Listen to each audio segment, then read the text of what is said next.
ఢిల్లీలో మంత్రులు మాట్లాడుతున్నారు, లైవ్ లో చూద్దాం.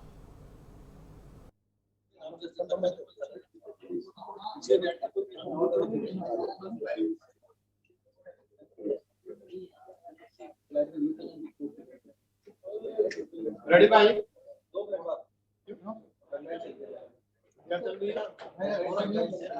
रेडी है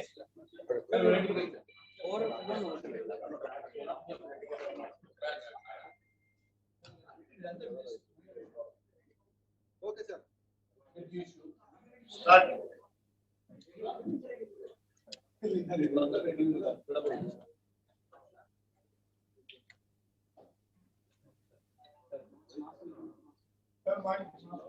Max.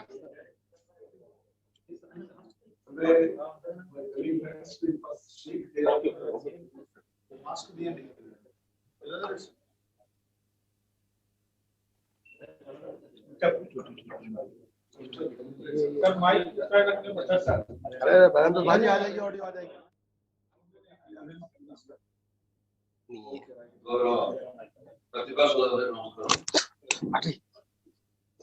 సుమారు 7 రోజుల నుంచి తెలంగాణ డెలిగేషన్ కేంద్ర ప్రభుత్వం రావడం జరిగింది. ముఖ్యంగా 2 అంశాలు. ఒకటి వానాకాలం పంట. ఈ వానాకాలం పంటలో మీరు రోడ్ల యొక్క ప్రకారం వానాకాలంలో ఎంత అంత ప్రాజెక్ట్స్ ఉంటామని చెప్పి చెప్పడం జరిగింది. కానీ ఇప్పటి వరకు మీరు అగ్రిమెంట్ చేసిన తెలంగాణ రాష్ట్రంలో కేవలం 60 లక్షల మెట్రిక్ టన్ ధాన్యాన్ని మాత్రం కొంటాము. ఇంత రిటర్న్ ఆర్డర్ కానీ ఎంతవరకు అయితే కొంటామని చెప్పేసి రిటర్న్ ఆర్డర్ ఇవ్వలేదు. కాబట్టి ఆ రిటర్న్ ఆర్డర్ ఇస్తేనే కొనుగోలు కేంద్రాలు కంటిన్యూ చేయాలా లేదా అని చెప్పి మేము తెలంగాణ ప్రభుత్వంలో రిలీజ్ చేయడం జరిగింది. మరి ఈ రోజు వరకు 60 లక్షలు ఈ రోజు వరకు కంప్లీట్ అయింది. 60 లక్షల మెట్రిక్ టన్ ధాన్యం కంప్లీట్ అయింది. మరి రేపటి నుంచి ఫర్దర్ కొనుగోలు కేంద్రాలు నడపాలా లేదా అని అడుగుతూ ఉండడం ఇక్కడ సమాధానం రాలేదు. 1 రోజులో చెప్తాం, 2 రోజులు చెప్తాం అని చేస్తే సుమారు వారం రోజులు వేచి చూసాం. కానీ ఇంతవరకు కూడా క్లారిటీ రాలేదు. మళ్ళీ ఒకసారి మళ్ళీ చెప్తున్నారు, యాసంగిలో మేము కొనము, మా దగ్గర సర్ప్లస్ ధాన్యం ఉన్నది, సర్ప్లస్ బియ్యం ఉన్నది, మేము మళ్ళీ కొనము అని చెప్పి వాళ్ళు మళ్ళీ 2 సార్లు చెప్పడం జరిగింది. కాబట్టి ఈ కేంద్రం బీజేపీ వైఖరి క్లియర్ గా చెప్పడం జరిగింది, మేము యాసంగిలో బియ్యం కొనము అని. అందుకే ఈరోజు 1 వీక్ నుంచి ఆశ వ్యక్తం చేసాం, ఆశపడ్డం వస్తే కావచ్చు, కొనుగోలు చేస్తే కావచ్చు అని. కానీ ఇంకా వచ్చే యాసంగిలో నుంచి కొనుగోలు కేంద్రాలు తెలంగాణ రాష్ట్రంలో ఉండవు. వాళ్ళు క్లియర్ గా కేంద్ర ప్రభుత్వం కొనమన్న కాబట్టి వాళ్ళు కొనకపోతే ఈ రాష్ట్ర ప్రభుత్వం కొనుగోలు చేయలేదు. కాబట్టి వచ్చే యాసంగి నుంచి మళ్ళీ కొనుగోలు కేంద్రాలు ఉండవు అని చెప్పేసి చెప్పడం జరుగుతుంది. కాబట్టి మొన్న మా డెలిగేషన్ అందరూ కూడా పోయినప్పుడు పీయూష్ గోయల్ గారు, ఒక గౌరవప్రదం ఉన్న మంత్రి గారు చాలా అబద్ధాలు చెప్పడం జరిగింది. మీరే యాసంగిలో వచ్చే ధాన్యం ఇవ్వలేదు, మీరు ఎందుకు ఇస్తలేరు అని అన్నారు. మేము మీకు ఎవిడెన్స్ కూడా చెప్పడం జరిగింది. మేము ఎప్పుడన్నప్పుడు బియ్యం ఇచ్చడం సిద్ధంగా ఉన్నాము, కానీ మీరు తీసుకోపోయే బాధ్యత ఎఫ్సిఐ కదా. మా బాధ్యత రైస్ మిల్లర్లో బియ్యం పట్టించి రెడీ చూస్తాం, ఆ రైస్ మిల్లర్ తీసుకొచ్చి ఎఫ్సిఐ గోదాం హ్యాండల్ చేస్తాం. కానీ మా రైస్ మిల్లర్లో బియ్యం ఉన్నది, మీరు తీసుకెళ్ళండి, దయచేసి తీసుకెళ్ళండి అని చెప్పి మీ దగ్గర స్పేస్ లేదు, కానీ కొనుగోలు చేసుకున్న ముందు 6 నెలల ముందే మీరు స్పేస్ అవైలబుల్ చేసుకోవాలి అని సుమారు 7 లెటర్లు రాస్తాం. 7 లెటర్లు కూడా రాయడం జరిగింది. డేట్ కూడా 11/11/20 అంటే 1 సంవత్సరం ముందు నుంచే ఎప్పుడు వచ్చినాం. మా దగ్గర హై పాయింట్ వస్తుంది, మీ స్పేస్ తక్కువ ఉన్నది, స్పేస్ సమకూర్చే బాధ్యత ఎఫ్సిఐదే, కాబట్టి సమకూర్చుకోవాలని చెప్పి లెటర్ రాసడం జరిగింది. తర్వాత 18/6/21 ఒక లెటర్ రాసాం, 36/21 ఆ రికార్డు చెప్తుంది. ఈ యొక్క కాంపిటీషన్ ఇస్తాము. 11/11/20 నాడు ఒక రేట్ రాసాము, 18/6/21 నాడు ఒక రేట్ రాసాము, 30/6/21 నాడు ఒక రేట్ రాసాము, 11/10/21 నాడు ఒక రేట్ రాసాము, 26/10/21 నాడు ఒక రాసాము, 12/11/21 రాసాము, మొన్న 10/12/21 నాడు రాసడం జరిగింది. ఏమని రాసాము? ఈ రోజు మీరు ఇమీడియట్ గా ప్రతి సంవత్సరం లాగా మీరు కూడా ఈ బియ్యం తీసుకుంటారు, మీ గోదాములు అవైలబుల్ లేవు, అవైలబుల్ చేసుకోండి అని చెప్తే వాళ్ళు లాస్ట్ లో జంప్ కొట్టాలని పెట్టుకొని కొత్తగా దాని టెండర్ కూడా జరిగింది. ఆ విధి విధానాలుగా ఎవరికి నచ్చక ఎవరు టెండర్ అయ్యలేదు.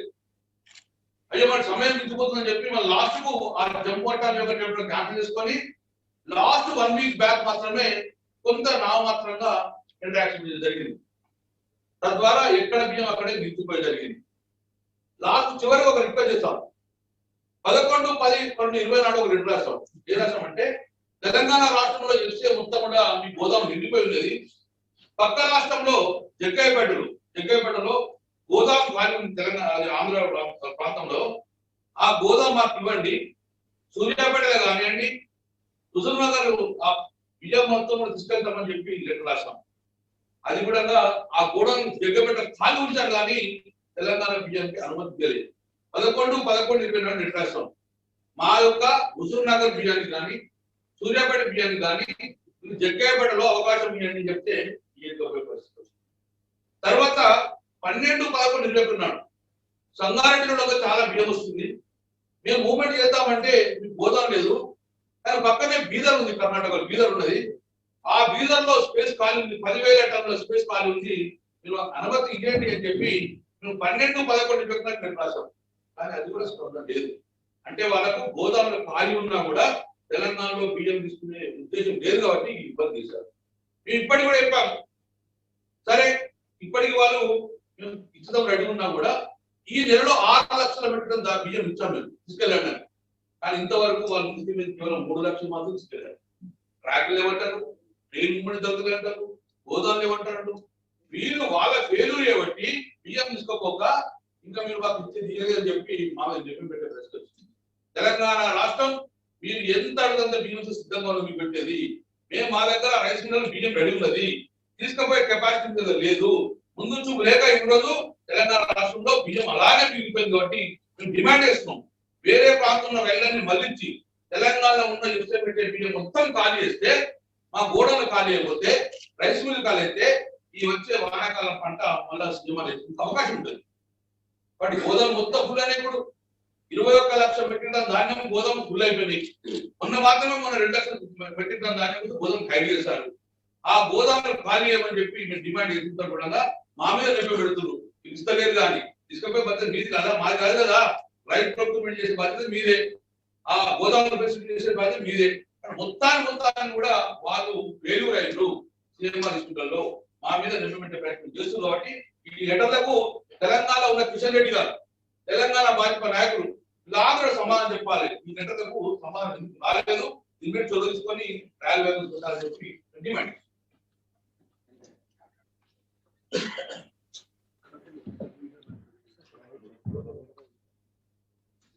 మీడియా మిత్రులందరికీ నమస్కారం.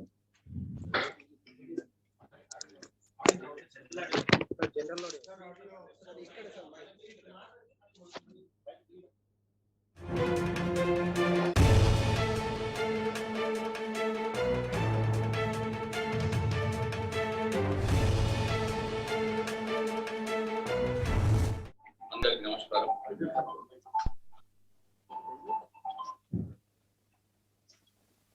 పోయిన రాష్ట్రానికి సంబంధించినటువంటి బియ్యం సేకరణ గురించి ఎఫ్సిఐ కేంద్ర ప్రభుత్వం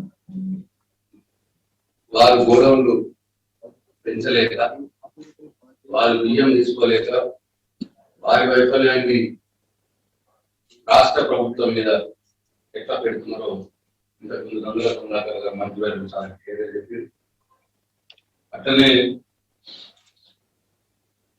మేము వర్షాకాలం వడ్డ సేకరణ గురించి ఇక్కడికి వస్తే ముందుకుందాం.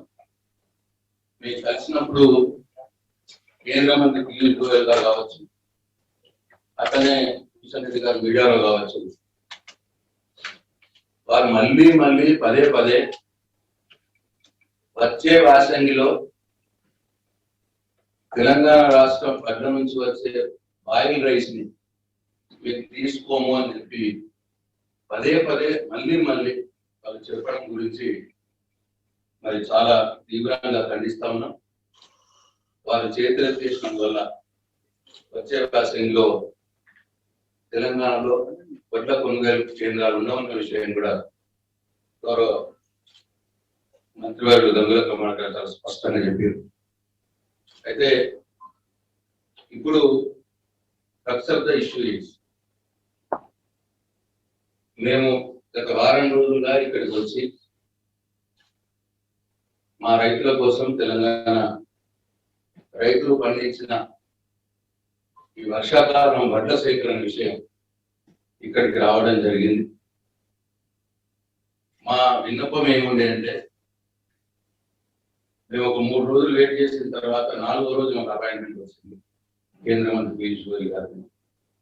వారిని కలిసి అడిగింది మేము ఒకటే ఒక విన్నపం, మా రిక్వెస్ట్ ఏంటంటే, తెలంగాణ రాష్ట్రంలో ఈ వర్షాకాలంలో పండిన వడ్లను 60 లక్షల మెట్రిక్ టన్నులు మాత్రమే సేకరిస్తామని మీరు లిఖిత పూర్వకంగా ఇచ్చిండ్రు. కానీ ఇవాళతో 60 లక్షల మెట్రిక్ టన్నుల టార్గెట్ పూర్తి కావచ్చింది. తెలంగాణ రాష్ట్ర ప్రభుత్వం సేకరించింది, ఇంకా ఒట్లు వస్తా ఉన్నాయి. రేపు రాబోయే 60 లక్షల మెట్రిక్ టన్నులకు పైగా వచ్చే వడ్లను కూడా మీరు సేకరిస్తాము అని చెప్పి, మీరు తీసుకుంటాము అని చెప్పి లిఖిత పూర్వక హామీ ఇవ్వండి అని చెప్పి అడగడానికి మేము వచ్చినాం. మాట్లాడుతున్నాం 3 రోజుల నాడు వారు మాకు కలిసినప్పుడు మేము ఇదే రిక్వెస్ట్ వారికి పెడితే, వారు ఒక 2 రోజులు నాకు టైం ఇవ్వండి మీకు చెప్తాము అని చెప్పి నిన్నతోటి 2 రోజులు అయిపోయింది. నిన్న మళ్ళీ మా రెసిడెంట్ కమిషనర్ రాస్తే అఫీషియల్ గా పీయూష్ గోయల్ గారికి మళ్ళీ మా రిక్వెస్ట్ పంపించాం, అపాయింట్మెంట్ కావాలని చెప్పి. ఇంకా అపాయింట్మెంట్ ఇవ్వలేదు. సరికదా 2 రోజులు పూర్తయింది. ఎనాన్స్మెంట్ ప్రొక్యూర్మెంట్ దాని గురించి లిఖిత పూర్వకంగా ఇవ్వడానికి కూడా మాకు ఇంకా ఏమాత్రం సమాచారం రాలేదు. ఇది చాలా దురదృష్టకరం. కేంద్ర ప్రభుత్వం అనుసరించవలసిన పద్ధతి కానిది. తెలంగాణ రాష్ట్ర మంత్రివర్గ బృందము, మా ఎంపీలు, మా ఫ్లోర్ లీడర్స్ అందరం కూడా మేము ప్రయత్నం చేస్తున్నది మా తెలంగాణ రాష్ట్రంలోని రైతుల ఈ వర్షాకాలంలో వడ్లను మన కేంద్ర ప్రభుత్వం తీసుకోవాలనే డిమాండ్తో మేము వచ్చినాం. కానీ ఈ రోజు కూడా మాకు దాని విషయంలో ఏమాత్రం మరి సహకారం లభించలేదు, స్పష్టత లభించలేదు. ఇది చాలా తెలంగాణ రాష్ట్ర రైతుల తరఫున మేమందరం కూడా దీన్ని చాలా తీవ్రంగా ప్రేరిస్తా ఉన్నాం. అక్కడ కొనుగోలు కేంద్రాలు నడుస్తా ఉన్నాయి. మీరు ఇచ్చిన టార్గెట్ 60 లక్షల మెట్రిక్ టన్నులు పూర్తయిపోయింది, మరి ఇంకా వస్తా ఉన్నాయి. మరైతే మా గౌరవ ముఖ్యమంత్రి గారి కేసీఆర్ గారి సూచన మేరకు వారి నిర్ణయం ఇప్పుడు వచ్చే వడ్లను కూడా మేము కొనుగోలు కేంద్రాలు ఆన్లో ఉన్నాయి కాబట్టి, ఇప్పుడు ఆలస్యంగా మేము మిగిలాం కాబట్టి, ఈ వచ్చే 60 లక్షల మెట్రిక్ టన్నుల పైబడి వచ్చే వడ్లను కూడా తెలంగాణ రాష్ట్ర ప్రభుత్వం కొనుగోలు చేస్తుంది, రైతులకు పైసలు ఇచ్చేస్తుంది. ఒకవేళ ఇంకా వెయిట్ చేస్తా ఉన్నాం, మీరు మాకు అనౌన్స్మెంట్ చేస్తామని చెప్పి మాట ఇచ్చారు. పార్లమెంట్ లో ఎంత వండుతే అంత తీసుకుంటాము, ఈ వర్షాకాలం రారేసింది అని చెప్పి పార్లమెంట్ లో పీయూష్ గోయల్ గారు మాట ఇచ్చారు. బయట మీడియాలో కిషన్ రెడ్డి గారు మాట ఇచ్చారు, అందరూ కూడా మాట ఇచ్చారు. అయినా మరి ఇప్పటికి కూడా దాని మీద స్పష్టత ఇస్తలేరు. మేము మాత్రం కొనుగోలు కేంద్రాలు ఉన్నాయి కాబట్టి 60 లక్షల మెట్రిక్ టన్నుల పైబడి రైతులు వడ్లని తెలంగాణ రాష్ట్ర ప్రభుత్వం తీసుకుంటది. ఒకవేళ మీరు ఎనాన్స్మెంట్ లెటర్ మాకు ఇవ్వకపోతే, ఎనాన్స్మెంట్ లెటర్ రాష్ట్ర ప్రభుత్వానికి పంపకపోతే, మేము 60 లక్షల మెట్రిక్ టన్నుల పైబడి సేకరించిన వడ్లని మేమే సేకరిస్తాం, రైతులకు డబ్బులు ఇస్తాం. కానీ ఆ వడ్లని మీరు మాకు లెటర్ ఇవ్వకపోతే, మీరు ఎనాన్స్మెంట్ ఒప్పుకోకపోతే, ఆ వడ్లని తీసుకొచ్చి ఇండియా గేట్ ముందర పోస్తాము, పారపోస్తాము అని చెప్పి మేము కేంద్ర ప్రభుత్వానికి ఈ సందర్భంగా తెలియజేస్తా ఉన్నాం. ఇది తెలంగాణ రాష్ట్ర రైతుల్ని తీవ్రంగా అవమానించే విధంగా ఇవాళ కేంద్ర ప్రభుత్వం వ్యవహరిస్తా ఉన్నది. మేము వచ్చింది మా తెలంగాణ రాష్ట్ర రైతుల కోసం, వారి పండించిన పంటను తీసుకోవడానికి అడగడానికి వచ్చినాం. కానీ మీరు స్పందిస్తలేరు. ఇవాళ మాకు రేపు అని చెప్పి టైం చాలా ఇస్తా ఉన్నారు. ఇప్పటికే 6 రోజులైంది. మరి రేపు సాటర్డేస్ అంటే వర్కింగ్ డేస్ లేవు. మరి ఇదంతా కూడా మీరు నాటకం ఆడుతున్నట్టే అనిపిస్తుంది. డెఫినెట్ గా మీరు ఎనాన్స్మెంట్ లెటర్ ఇవ్వకపోతే 60 లక్షల మెట్రిక్ టన్నుల పైబడి వచ్చిన వడ్డని తెలంగాణ వడ్డని మేము బియ్యం బట్టి ఇస్తాం. మీరు ఒకవేళ తీసుకోకపోతే ఆ బియ్యాన్ని తీసుకొచ్చి ఇండియా గేట్ ముందు పారబోస్తామని చెప్పి ఈ సందర్భంగా కేంద్ర ప్రభుత్వానికి మేము తెలియజేస్తున్నాం. మరి ఇది ఇంకా పొడిగిస్తే మీకే మంచిది కాదు. మరి ఈ మధ్యలో కూడా చాలా మంది చాలా రకాలుగా మాట్లాడుతున్నారు. మంచి పద్ధతి కాదు. ఇది రైతుల విషయం, రైతు పండించిన ధాన్యం విషయం. కాబట్టి మళ్ళీ ఒకసారి ఆలోచించి తొందరలోనే మీ నుంచి ఎనాన్స్మెంట్ లెటర్ వస్తుందని చెప్పి మాట్లాడుతున్నాం.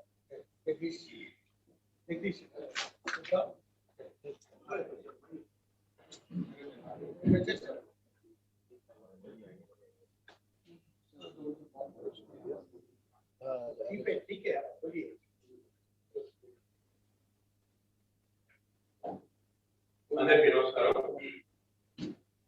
గౌరవ మంత్రివర్యులు గత 3 రోజుల నుండి అన్ని విషయాలు కూడా మీ దృష్టికి తీసుకురావడం, మీరు కూడా ప్రజలకి అన్ని విధాలు కూడా మీ ద్వారా తెలియజేయడం జరిగింది.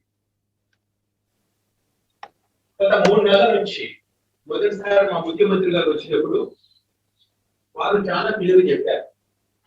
మాకు రాబోయే వానాకాలంలో పండిన పంటని ఎంత తీసుకుంటామో మాకు ఒక కోటా ఇస్తే దాని ప్రకారం మేము తయారవుతాం అని చెప్పి ఎంతో వివరంగా మా ముఖ్యమంత్రి గారు పీయూష్ గోయల్ గారితో చెప్పారు. ఆ రోజు నేను ఉన్నాను. ఒక్క 4 రోజులలో గ్రూప్ ఆఫ్ మినిస్టర్స్ తో మీటింగ్ పెట్టి ఎవరికి ఇస్తామని చెప్పి ఆ రోజు అన్నారు.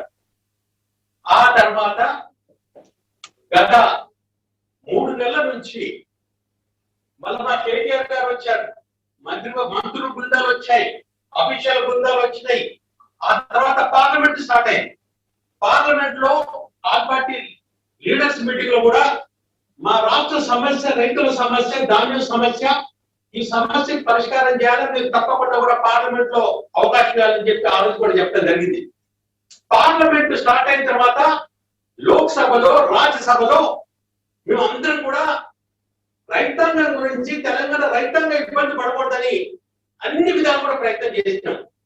9 రోజులు రాజ్యసభలో, లోక్సభలో మేము ఎంత ప్రయత్నం చేసామో అంత ప్రయత్నం చేశాం. మహాత్మా గాంధీ విగ్రహం దగ్గర ధర్నా చేసినాం.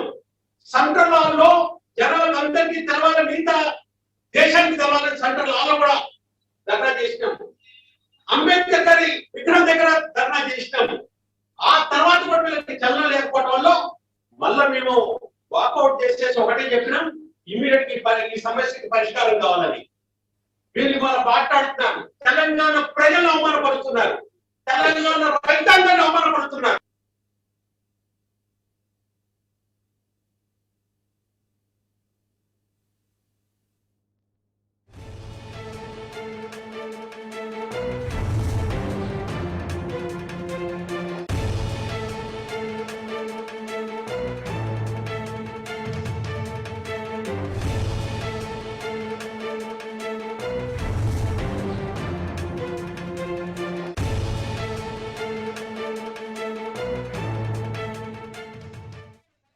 రాజ్యసభలో కానీ లోకసభలో ఒక్కసారి కూడా తెలంగాణ రైతాంగం గురించి ఒక్క మాట మాట్లాడలేదు. ఇంత పెద్ద సమస్య.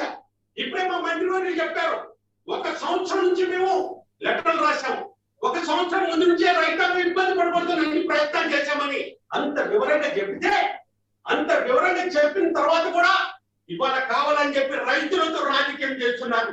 మరి ఉల్టా పోయి అక్కడ ఇంకో మాట మాట్లాడుతున్నారు. మేము అన్ని భాషలలో చెప్పినాం, పార్లమెంట్ సాక్షికి చెప్పినాం, అన్ని విధాలు కూడా రిక్వెస్ట్ చేసినా కూడా ఏ మాత్రం సలహా లేకుండా ఇవాళ మా తెలంగాణ ప్రజలను అవమానపరిచే విధంగా, రైతాంగాన్ని అవమానపరిచే విధంగా మీరు చేశారు. ఎట్టి పరిస్థితుల్లో రాబోయే టైంలో ఇదే రైతులు ఇదే తెలంగాణ ప్రజలు మీకు తప్పకుండా కూడా బుద్ధి చెప్పే టైం వస్తుందని చెప్పి కూడా వారికి వ్యాఖ్యానిస్తున్నాను. ఫుడ్ సెక్యూరిటీ యాక్ట్ ప్రకారం మీ మీద బాధ్యత ఉంది. దేశంలో పండించిన పంటలను కొనాల్సిన బాధ్యత మీ మీద ఉంది. తెలంగాణలో పండించిన పంట కొనాల్సిన బాధ్యత మీ మీద ఉంది. మా తెలంగాణ ఇండియాలో లేదా? మా రైతులు మన ఇండియన్ రైతులు కాదా? ఫెడరల్ స్ట్రక్చర్ లో మీరు ఏ విధంగా అయితే డెమోక్రసీలో ఉండాల్సినటువంటి పోకళ్ళని కూడా పక్కన పెట్టి మీకు ఇష్టం వచ్చినట్టు మీరు చేస్తున్నారు. ఏదేమైనా కూడా మిమ్మల్ని రైతులు క్షమించదు, మిమ్మల్ని తెలంగాణ ప్రజలు క్షమించరని చెప్పి మీ ద్వారా తెలియజేసుకుంటున్నాను. అదేవిధంగా చివరికి ఇప్పుడు మా మంత్రివర్యులు ఏదైతే చెప్పారో మీరు దీన్ని ఇంకా పొగిడించకుండా వెంటనే 1-2 రోజులు దీనికి పరిష్కారం మార్గంగా ఎప్పుడైతే మేము చెప్తున్నామో ఆ విధంగా మీరు చేయాలని చెప్పి వారికి సూచన కూడా చేస్తున్నాం.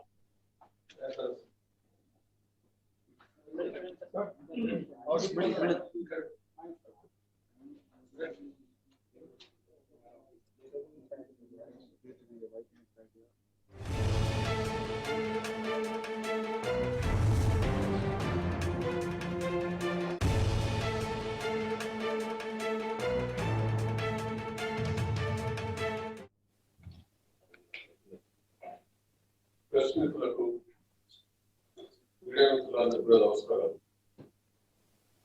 మీరందరూ కూడా ఈ వారం రోజు నుంచి మనం సహకరించుకుంటూ కృతజ్ఞతలు. ఒకటే అందరూ వచ్చి ఇంత చలిలో కూడా రైతాంగం కోసం మేము కేంద్ర మంత్రి దగ్గర వృద్ధి చేశాం. కేంద్ర మంత్రికి తప్పుడు సంకేతాలు ఇచ్చారు గోయల్ గారికి. మేము గోయల్ గారికి ఎక్స్ప్లెయిన్ చేశాం. బీజేపీ నాయకులు చేసిన దానికి కూడా రాష్ట్ర ప్రజలకు, రాష్ట్ర రైతాంగానికి ఎక్స్ప్లెయిన్ చేశాం. ఎవరికి తప్పని అప్పటిదాకా బీజేపీ చెప్పేది, కేంద్ర మంత్రి చెప్పేది, కిషన్ రెడ్డి చెప్పేది కొంత అటు ఉండేది. ఇక్కడికి వచ్చిన తర్వాత కేంద్ర ప్రభుత్వం దగ్గర, కేంద్ర మంత్రి దగ్గర డిస్కషన్ చేసిన తర్వాత ఇది బాగా తప్పు అని మీరు నిరూపించగలిగారు. ఒకటి, ఎఫ్సీ వాళ్ళు ఖాళీ చేస్తలేదు. 2, రైల్వే వాళ్ళు తీసుకుపోతలేదు. గతంలో యాసింగ్ కూడా అక్కడ నిలవలేదు. అది బాగా తప్పని ఇండియన్ రిఫరెన్స్ పెట్టడం జరిగింది. ఆ సివిల్ సప్లై మినిస్టర్ కమలాకర్ గారు కూడా లెటర్స్ కూడా చూపించారు. మేము ఒక్కటే, బీజేపీ వాళ్ళు కిషన్ రెడ్డి గారు కానీ, బండి సంజయ్ గారు కానీ, బీజేపీ పార్టీ వాళ్ళు పిచ్చి మాటలు వాళ్ళు రైతు బిడ్డలా, సార్ తెలంగాణ బిడ్డలాగా కర్మాలు. ఎందుకంటే ఒక తెలంగాణ రైతాంగం కోసం మాట్లాడేది రాజకీయ రాజకీయ కాదు. పార్టీ తల్లాలనుకున్నప్పుడు కోరుకుంటూ విమర్శించుకుంటారు. ఇది రైతాంగ సమస్య. తెలంగాణ రైతాంగ సమస్య మీద వాళ్ళు మద్దతు తెలపాలి. మద్దతు తెలిపే బదులు రాంగ్ ఫీడింగ్ ఇచ్చేది కేంద్ర మంత్రి, రాంగ్ మాటలు మాట్లాడారు. ఇవాళ కేంద్ర మంత్రి క్లారిటీ ఉండదు. కానీ మళ్ళా మాకు టైం ఇస్తే అది మా తప్పు బయటపడుతుందని కేంద్ర మంత్రి మాకు టైం ఇవ్వలేకపోతారని అనిపిస్తారు. ఆ లెటర్ ఇచ్చారని కూడా అడ్డుపడతారని మాకు అనిపిస్తారు. నిన్న మీ ముందంటే ప్రెస్ మీడియా మాట్లాడిన బీజేపీ మీరు మాకు తెలకుండా లెటర్ ఇస్తారా? మీరు లెటర్ మీ ఆప్తోనే కూడా మాట్లాడినట్టు ఇంత సిగ్నిఫికెంట్. నేను ప్రెస్ మీడియా వల్ల కూడా నేను రిక్వెస్ట్ చేస్తున్నాను. ఎంత తెలంగాణ రైతాంగం కోసం ఎంత మోసం చేస్తాను. ఈ బీజేపీ పార్టీ అనేది క్లియర్ గా ఇప్పుడు అర్థమైంది. మా రిప్రజెంటేషన్ వల్ల ఏం వదిలిపెట్టాం. ప్రశాంత్ రెడ్డి గారు చెప్పినట్టు వదిలిపెట్టే సమస్య లేదు. మేము ఎంత 60 కంటే ఎక్కువ గుణాలంతా తీసుకొచ్చి ఇక్కడనే ఇండియా గేట్ దగ్గర పోస్తాం. దేశ ప్రజలందరికీ కూడా కేంద్ర ప్రభుత్వం రైతాంగం ఎంత మోసం చేస్తారని కూడా దేశం ప్రజలకు రైతులకు పెంచే విధంగా మీరు పనిచేసుకుంటారు. ఇప్పటికే తెలంగాణలే కాకుండా భారతదేశంలో రైతాంగం వ్యతిరేకంగా బిల్లులు తీసుకొచ్చారు. ఆ బిల్లులు కొన్ని ఎంతో ఇస్తున్నాం. ఇంకా సిగ్గనిపిస్తుందా? బీజేపీ పార్టీలో సిగ్గనిపిస్తుందా? క్షమాపణ కూడా చెప్పారు. మళ్ళీ ఇంగ్లీష్ రాజకీయం చేయబోతుంది. మేము అడిగింది ఏంటిదే? యాసింగ్ అంటే పునరన్నం పక్కన పెట్టి అది కూడా మేము రైతాంగం చెప్పాము. కేంద్ర ప్రభుత్వం ఇవ్వట్లేదు కాబట్టి మనం చేసినప్పుడు బాగున్నది, రైతాంగం ఇబ్బంది పడుతుంది చెప్తాం.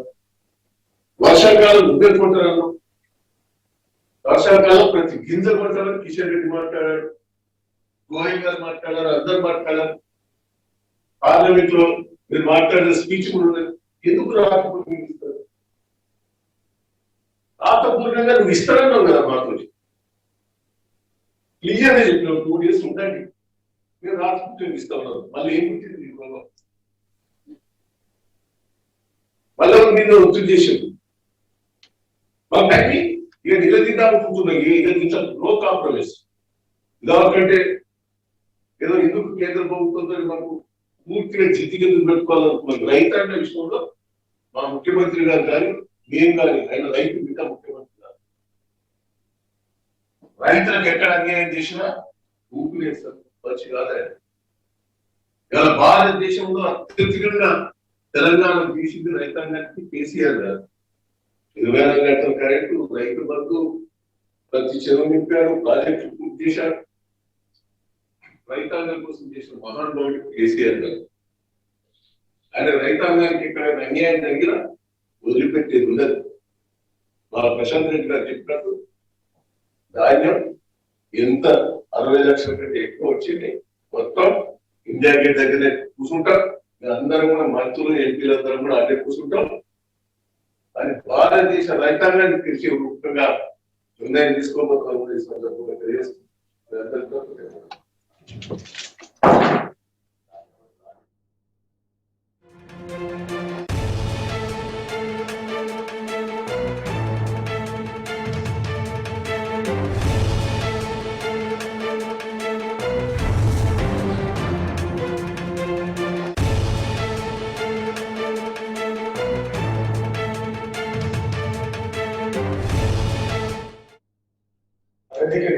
అన్ని నోటికే చెప్తారు.